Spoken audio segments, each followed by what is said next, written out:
শ্রী শ্রী নিত্যানন্দ রাম, শ্রী শ্রী গৌর গুণধাম, ভক্তগণ। আগামীকাল গৌর পূর্ণিমা। গৌর পূর্ণিমার মহাশুভক্ষণের জন্য আজকেই আপনাদের শুভেচ্ছা জানাচ্ছি। আজ থেকে 541 বছর আগে গৌর এই ধরাধামে প্রকট হয়েছিলেন। আগামীকাল 541তম প্রাকট্য উৎসব পালন হবে। গৌর যেদিন এই ধরাধামে প্রকট হয়েছিলেন সেই দিনও গ্রহণ ছিল।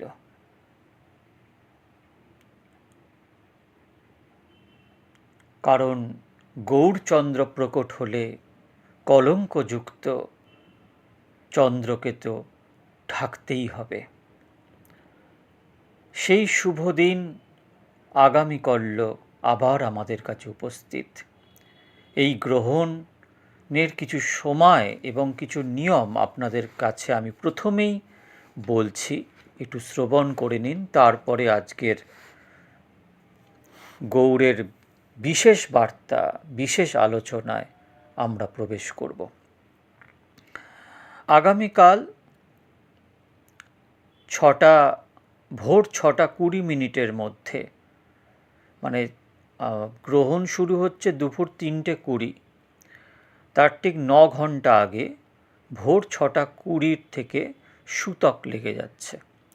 যেহেতু এটা চন্দ্রগ্রহণ এবং আমাদের দেশে দৃশ্যমান হবে, তাই সূতক লাগছে। তাহলে 6:20 আগে আপনারা ভগবানের সেবা করে নেবেন এবং তারপরে ভগবানকে শয়ন দিয়ে দেবেন। সূতক চলবে 3:19 পর্যন্ত, তারপরে 3:20 থেকে গ্রহণ শুরু হচ্ছে। গ্রহণ মোক্ষকাল হচ্ছে সন্ধ্যাবেলায় 6:48 অবধি। 6:48 অর্থাৎ গ্রহণের শুরু হওয়ার আগে আপনারা স্নান করে নেবেন এবং গ্রহণ চলাকালীন বা গ্রহণের অন্তে আপনারা স্নান করবেন এবং তারপরে ভগবানকে অভিষেক করে তাকে সেবা করবেন, গৌরকে সাজাবেন, তাকে ভোগ নিবেদন করবেন, তাকে আগে অভিষেক করবেন, তারপরে ভোগ নিবেদন করবেন, করে সুন্দর করে এই গৌর পূর্ণিমা পালন করুন। কারণ আমরা সব গৌরের প্রেমিক, গৌর আমাদের প্রাণ পুরুষ। তার জন্মদিন, প্রাকট্য উৎসবকালকে আমরা যদি তা পালন না করি তাহলে আমাদের ওপর কলঙ্ক লেগে যাবে। এবং একটা কথা, বিশেষ কথা, আপনাদের যা গুরু মন্ত্র আছে জেনে রাখবেন যে গ্রহণকালে নাম জপ বা মন্ত্র জপের অনেক বেশি ফল লাভ হয়, পুরশ্চরণ হবার ফল লাভ হয়ে যায়। হয়তো আপনি কোনো মন্ত্র জপছেন বহুদিন ব্যাপী বা মহামন্ত্র জপছেন, তো এই সময় নাম জপ, এক আসনে বসে মন দিয়ে চিন্তন করতে করতে নাম জপে লীন হন, তাহলে অনেক বেশি লাভ করবেন, পুরশ্চরণের ফল লাভ করবেন। এই সুযোগকে হাতছাড়া করবেন না। এরপরে আসি আমাদের আজকের বিষয়বস্তুতে। বিষয়বস্তু হলো যে আজ থেকে 541 বছর আগে স্বয়ং ভগবান গৌরাঙ্গ হরি জগতে প্রকট হয়েছিলেন। গৌর হলেন সর্ব অবতারের সার, সর্ব অবতারের বীজ স্বরূপ। বীজ থেকে যেমন ফল হয়, ফল থেকে গাছ, মানে বীজ থেকে গাছ হয়, গাছ থেকে ফল হয়, তেমনভাবেই গৌর হরি হচ্ছেন সমগ্র সৃষ্টির, সমগ্র ভগবাত্মার বীজস্বরূপ।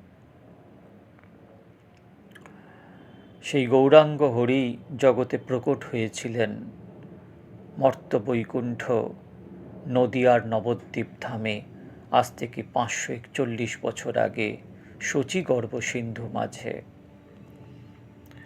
সমগ্র শাস্ত্র যত আছে, যত শাস্ত্র আছে, সব শাস্ত্র কিন্তু এক বাক্যে স্বীকার করে নিয়েছেন যে গৌর হরি হলেন ভগবান স্বয়ং গোলকপতি, ভগবান মধুসূদন, ভগবান গৌরাঙ্গ হলেন স্বয়ং ব্রজেন্দ্রনন্দন। যেমন কিছু উদাহরণ আপনাদের সামনে তুলে ধরছি। যেমন বিষ্ণু সহস্র নামে মহাভারতের ভীষ্ম পর্বের অন্তর্গত স্বয়ং ভীষ্মদেব যখন বিষ্ণু সহস্র নাম বলছেন, তার মধ্যে গৌরাঙ্গের নাম প্রকট করে গেলেন সুবর্ণবর্ণ হেমাঙ্গ বরাঙ্গশ্চন্দনঙ্গাদি সন্ন্যাস কৃচ্ছমা শান্ত নিষ্ঠা শান্তি পরায়ণা। এসবই গৌরের নাম। বিশ্বসারতন্ত্রে উত্তরখণ্ডে একাদশ পটলে আছে গঙ্গায়া দক্ষিণে ভাগে নবদ্বীপে মনোরমে কলিপাপ বিনাশায় শচীগর্ভে সনাতনী জনিষ্যতি প্রিয়ে মিশ্রপুরন্দর গৃহে স্বয়ং ফাল্গুনে পৌর্ণমাসাঞ্চ নিশায়াম গৌরবিগ্রহ। অনন্ত সংহিতায় প্রমাণ আছে বৃন্দাবনে সদা কৃষ্ণ মানন্দ সদনে মুদা বামে চ রাধিকা দেবী স্থিত্বা রময়তে প্রিয়ে নবদ্বীপে চ কৃষ্ণ আদায় হৃদয়ে স্বয়ং গজেন্দ্রগমনাং রাধাম সদা রময়তে মুদা ললিতাদশ্চোজ্জঃ সখ্যো শ্রীরাধা কৃষ্ণয়ো শিবে সেবন্তে নিজ রূপেণ বৃন্দারণ্যে চত্তৌ সদা নবদ্বীপে তু তাঃ সখ্যে ভক্তরূপ ধরাপ্রিয়ে একাঙ্গং শ্রীগৌরহরিম সেবন্তে সততং মুদা। অনন্ত সংহিতায় প্রমাণ। য এব রাধিকা কৃষ্ণ স এব গৌরবিগ্রহ। অনন্ত সংহিতা বলছে য এব রাধিকা কৃষ্ণ স এব গৌরবিগ্রহ যচ্চ বৃন্দাবনং দেবী নবদ্বীপঞ্চ তৎশুভম। অর্থাৎ রাধিকা কৃষ্ণ যা এবং গৌরাঙ্গ বিগ্রহ একই।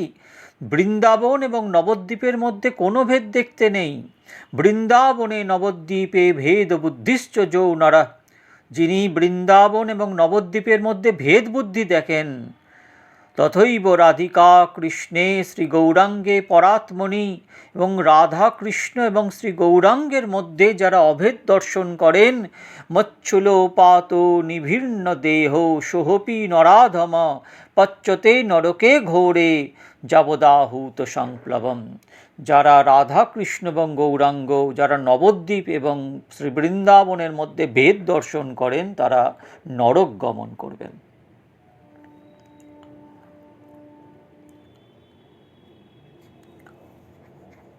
শ্রীমদ্ ভাগবতে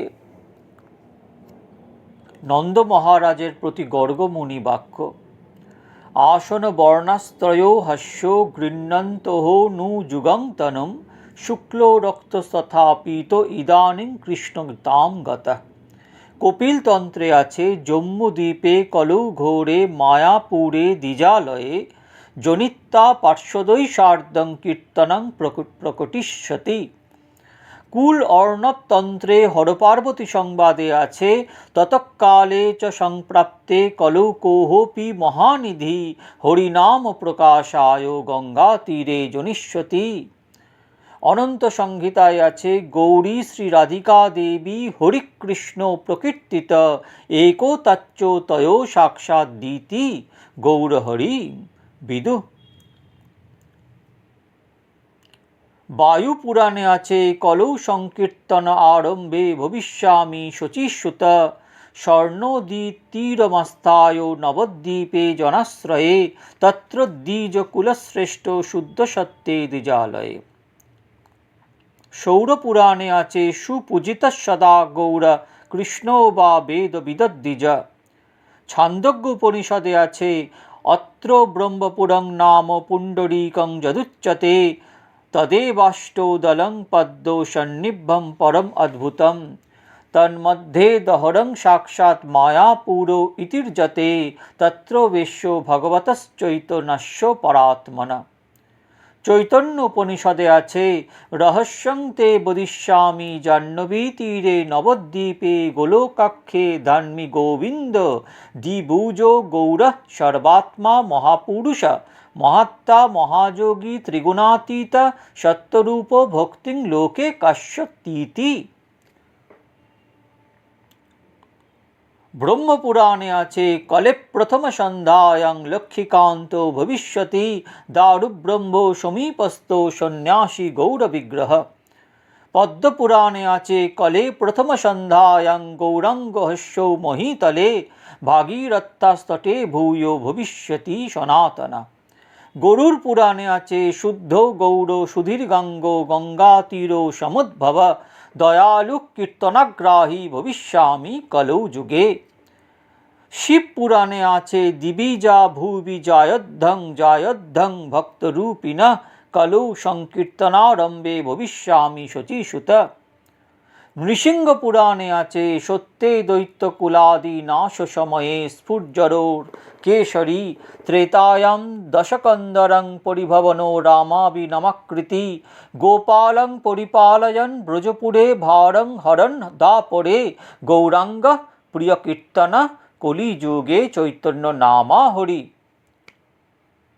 আর কি প্রমাণ দরকার যে গৌরাঙ্গ হরি স্বয়ং ভগবান? এইবার আমি শ্রীমদ্ ভাগবত পুরাণ চক্রবর্তী সর্বশাস্ত্রেশ্বর শ্রীমদ্ ভাগবতের একাদশ স্কন্ধে সুখদেব গোস্বামীপাদ বলছেন, কৃষ্ণবর্ণং তৃষা কৃষ্ণং সাঙ্গপাঙ্গস্ত্র পার্ষদম যজ্ঞৈ সংকীর্তন প্রায়ৈর যজন্তি হি সুমেধস।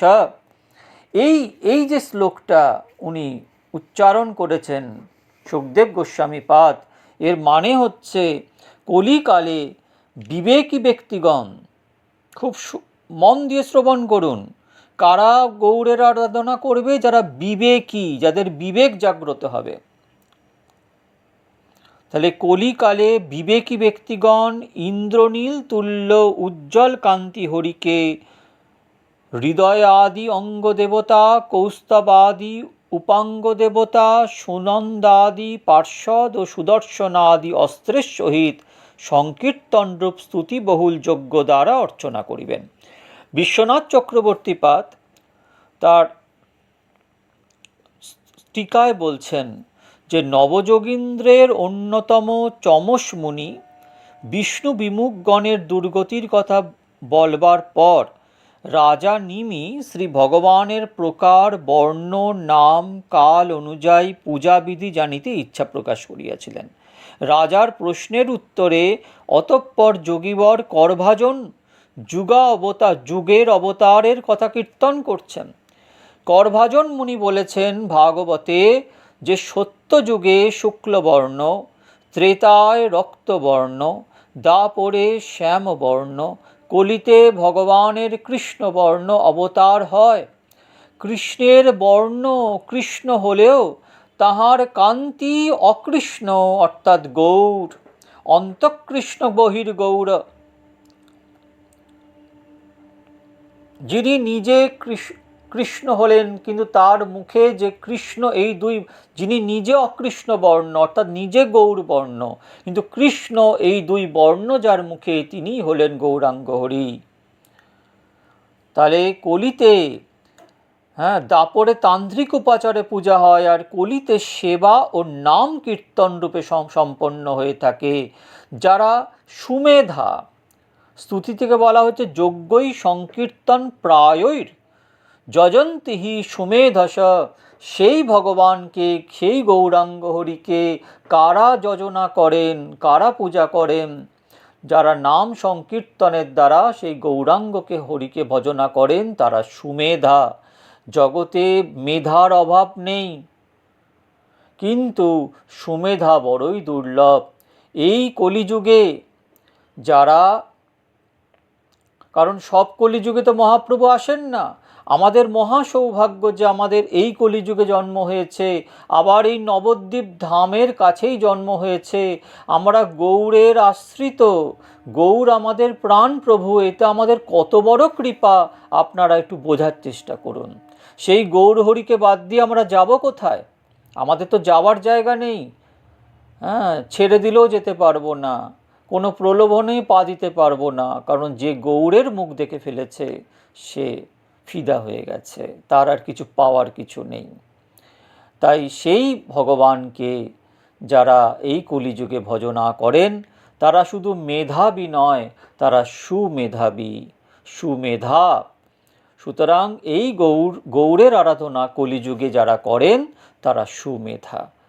আজকে গৌর পূর্ণিমার ঠিক আগের দিন আপনাদের সামনে এই গৌড়ের কিছু কথা, যা গৌড় যে সর্বশাস্ত্র মতে ভগবান স্বয়ং, এবং গৌড়ের কারা আরাধনা করবেন এই কলিযুগে তাদের প্রসঙ্গে, হ্যাঁ, পুরাণ চক্রবর্তী সমগ্র শাস্ত্রের সার, সমগ্র শাস্ত্রের মধ্যে শ্রেষ্ঠ শ্রীমদ্ ভাগবতম কি আমাদের শিক্ষা দিয়েছেন তাই আপনাদের কাছে উপস্থাপনা করলাম।